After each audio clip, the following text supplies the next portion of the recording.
بسم الله إن الحمد لله نحمده تعالى ونستعينه ونستغفره ونعوذ بالله من شرور أنفسنا ومن سيئات أعمالنا من يهده الله فلا مضل له ومن يضلل فلا هادي له وأشهد أن لا إله إلا الله وحده لا شريك له وأشهد أن محمدا عبده ورسوله وبعد أيها الإخوة والأخوات السلام عليكم ورحمة الله.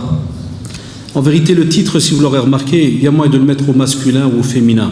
Mais comme vous le savez, une affiche, elle est ce qu'elle est. Donc c'est petit, donc on a mis cela donc en disant le prince charmant ne viendra pas. Mais en vérité, comme vous le savez, on peut parler de ce prince ou de cette princesse, ou bien on peut jouer, faire ce jeu de mots. Il y a un message donc derrière tout cela, c'est ce qu'on va essayer, Inch'Allah, donc de voir entre nous. Car comme vous le remarquez, donc ces derniers temps, c'est une problématique assez contemporaine, subhanallah, puisqu'on a fait un tas de conférences par rapport au choix du conjoint, le mariage, et ce sont tous des sujets qui normalement, alhamdoulilah, sont traités, sont connus. Mais on remarque que même comme ça, les gens, nos jeunes, que ça soit des fois les filles ou les garçons, des fois même les parents, entrent encore dans d'autres polémiques. C'est dommage de le dire, mais à chaque fois, on est obligé de rajouter un sujet, lakin alhamdoulilah. L'apprentissage de la religion, justement, se fait de cette manière. C'est le rôle des prédicateurs. Dès qu'il y a un sujet qui ne va pas, on essaie, alhamdoulilah, de l'étudier, de voir quelle solution on pourrait donc y apporter. Si tu n'as pas taqwa Allah, tu peux aller lire 500 000 livres. Quand tu te marieras, tu ne resteras qu'un animal. Que celui qui crie, qui frappe, qui se plaint tout le temps du matin au soir. Donc c'est normal qu'aujourd'hui, on a un gros pourcentage de frères et de sœurs qui vivent de cette manière et qui font peur aux autres. Et à ce moment-là, alors tout le monde freine, on s'arrête, et puis on change alors normalement les fameuses conditions qu'on était censé avoir au début, qui étaient très simples, comme l'ont fait nos parents dans le temps, comme l'ont fait aussi certaines premières générations ici, comme nous en Belgique. Puis après, maintenant, les choses se sont donc compliquées. C'est pour cela que on a trois grands points très très importants, c'est-à-dire il y a les barrières à l'entrée, il y aura la rencontre du prétendant, et puis il y aura la décision finale. Et vous allez voir, chemin du combattant. Beaucoup vont en sortir blessés, amputés. Va découler de votre union, de cet acte d'adoration, une progéniture, un enfant, subhanallah, qui sera normalement l'adorateur d'Allah, subhanahu wa ta'ala. Voilà ce qui prime. Qu'est-ce qu'on va laisser sur cette terre? Qu'est-ce qu'on va laisser sur cette terre, ya shabab? Ça, c'est important. Ça, c'est les questions qu'on doit se poser, ceux qui veulent se marier. Suis-je prêt à laisser quelqu'un qui va adorer Allah, subhanahu wa ta'ala, comme il se doit sur cette terre? C'est pour cela qu'on voit que certains, il y a un manque de connaissances. Que ça soit, comme vous le savez, des parents, que ça soit, quand on dit des parents, par rapport à l'éducation qu'ils ont donnée à leurs enfants. Comment est-ce qu'eux-mêmes, ils ont vécu? Des fois, la manière de vivre de certains parents va détacher sur les enfants.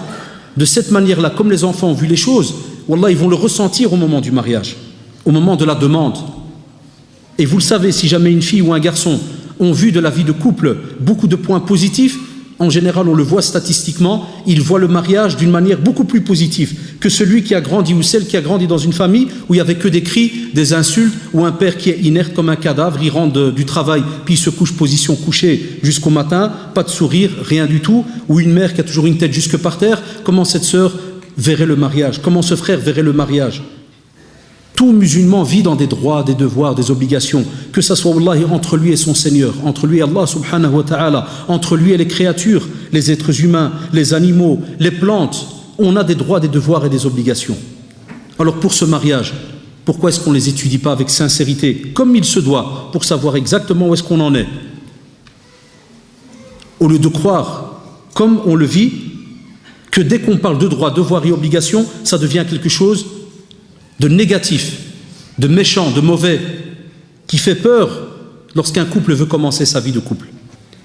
Tous les jeunes achètent maintenant les livres. Oui, la belle vie de couple, oh, douceur et signe d'affection et d'amour. Le type, il a vécu comme un Golgoth à la maison. Il a vécu qu'avec des cris. La sœur, la même chose. Que des cris. Et ils croient qu'ils vont apprendre le mariage une semaine avant en achetant un livre à 5 €, les signes d'affection et d'amour. Je t'aime, tu m'aimes. Ah, donc il répète, je t'aime, tu m'aimes, je t'aime, tu m'aimes. Et il croit ça, fait le lendemain, dès qu'il va la voir la première fois à la maison, il rentre, salut, je t'aime. Ah, l'autre, je t'aime moi aussi. Puis, qu'est-ce que tu vas faire le clown toute ta vie comme ça?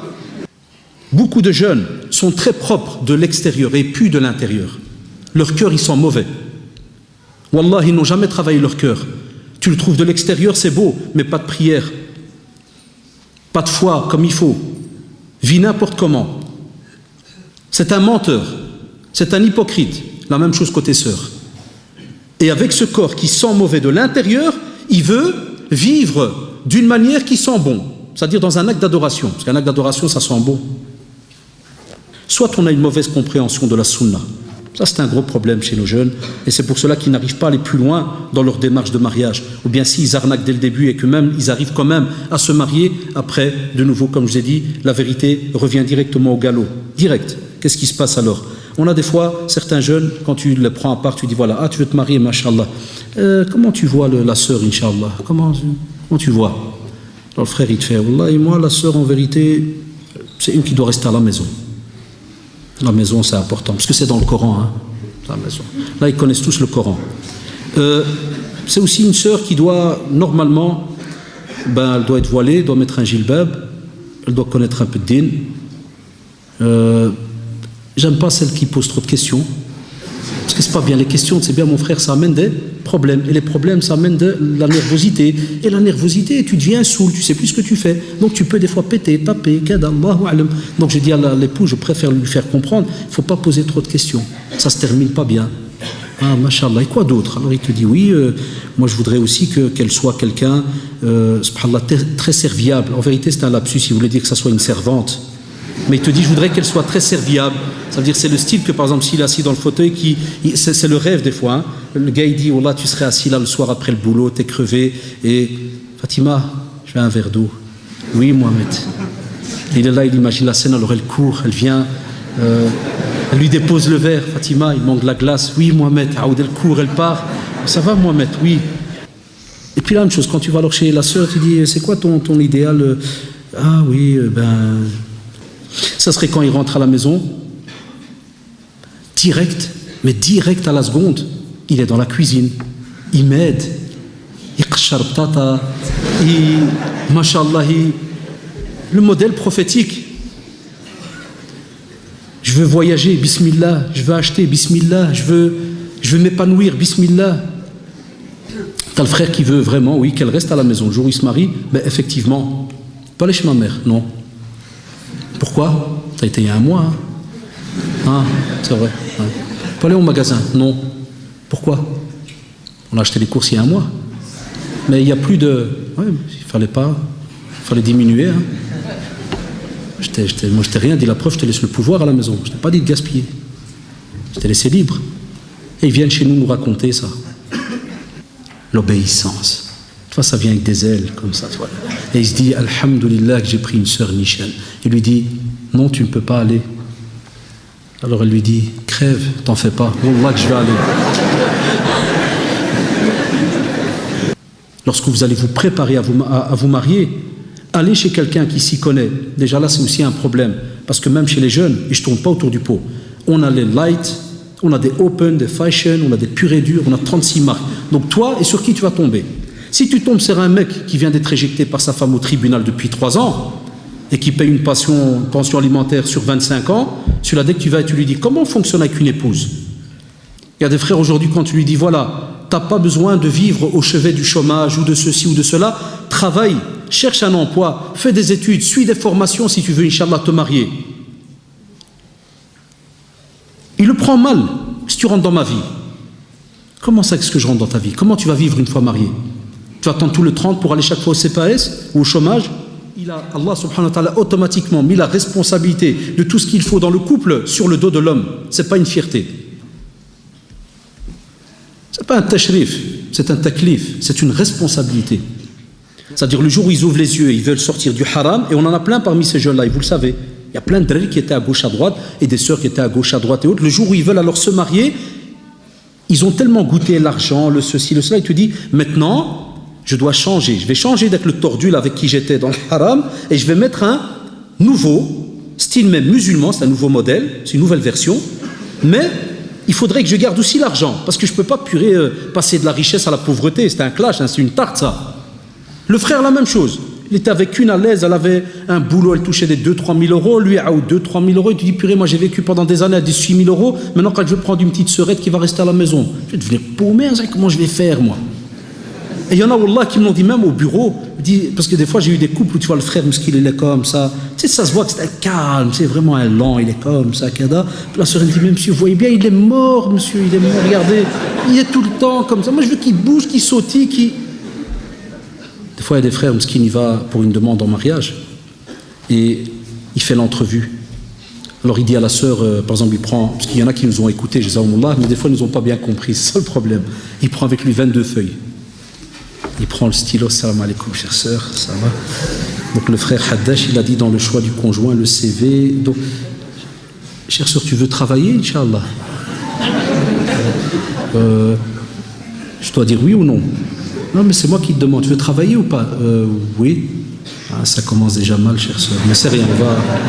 Si jamais les 5 autres, tu réponds bien, Inch'Allah, il y a moyen d'arranger. Puis il avance, il descend. Puis il s'étonne qu'il n'a pas de réponse après 1 mois. Et c'est normal. Elle a changé de pays. Elle a changé d'adresse même, peut-être. Elle me dit, là, je vais me marier avec... On n'a encore rien fait. Il m'apporte, machallah, 500 obligations, droits, devoirs, cadas, ceci, cela. Donc, chacun va s'occuper du moi, comme un business. Il veut ce que lui, il veut. Et ça, c'est pas normal. Toujours, quand vous allez demander ce fameux époux qui est à vos yeux idéal et cette épouse qui est à vos yeux idéal, il y aura toujours un juste milieu. Il y aura des choses qu'on va devoir poncer par-ci, par-là. C'est d'office. Impossible que tu crois que tu vas te marier avec l'homme comme toi tu le conçois, ou la femme comme toi tu la conçois. Il y aura d'office des petites choses où il faudra essayer de voir, où on va un peu laisser, on va un peu voir tel sujet, tel ceci, tel cela. Ça, c'est très très important. Il y a des jeunes qui veulent des fois parler à leurs parents, demander certaines choses, et on remarque alors qu'il y a des fois comme un rejet. Soit il y a des parents qui ne veulent pas prendre la décision, ne veulent pas aider, ou bien d'autres parents, ça prend 10 secondes. Qu'est-ce qu'ils font? Tu dis non, moi je veux qu'il soit de tel village et de telle nationalité. Voilà, ça c'est 2 critères. Et ça, on voudrait que les futurs parents que vous serez, Inch'Allah, ce système change. Que ce système soit aboli, qu'on le change. Et que les parents discutent avec leurs enfants. Et si vous avez l'occasion de discuter avec vos parents, transmettez ce message. Un mariage, c'est quelque chose qui se discute, alhamdoulilah, en famille, et on prend des avis, on écoute des conseils. On laisse aux jeunes aussi un peu de décider, de donner ce qu'ils ont un peu en tête. Ça, c'est quelque chose qui manque et on vous dit que c'est très très important. A-t-on le droit de demander à n'importe quelle fille, même si on ne la connaît pas, si elle est déjà promise, fiancée ou mariée, dans le cas où on nous intéresse pour prévoir quelque chose de halal dans le futur? Il y en a même un qui se fout de moi parce que dans une conférence, j'ai eu un trou de mémoire, je ne savais pas comment on appelait la femme du singe. Et je ne sais pas ce que j'ai fait, j'ai dit singette. Alors le frère me dit, quel est le féminin du singe? Est-ce que c'est lingette, singette ou guenon? Que ce frère vienne me rencontrer après, parce que... Non. Hier, Wallah, c'est sorti comme ça, je ne sais même pas ce que j'ai eu, j'ai dit, ouais, la singette. Puis j'ai dit, la singette. C'est la guenon, subhanallah. Ça passe pas, hein, c'est bizarre, hein, c'est comme ça, c'est la guenon. Comment faire avec des parents maghrébins qui sortent des traditions que dans la sunna il n'y a pas, même après leur avoir expliqué, donné les preuves, ils croient, mais ils sont attachés à ces traditions. Exemple, bague de mariage, fatiha, la lecture et autres. Quelle est la gravité d'un parent qui refuse le mariage de sa fille car la personne est d'une autre culture? Wallahi, Cheikh Al-Uthaymin, rahimahullah, je l'ai entendu de mes propres oreilles, il disait les parents qui poussent leur fille à divorcer de leur mari parce que ce mari ne plaît pas, il dit c'est des mufsidoun fil ard. Ça veut dire ils répandent la perte et la turpitude sur terre.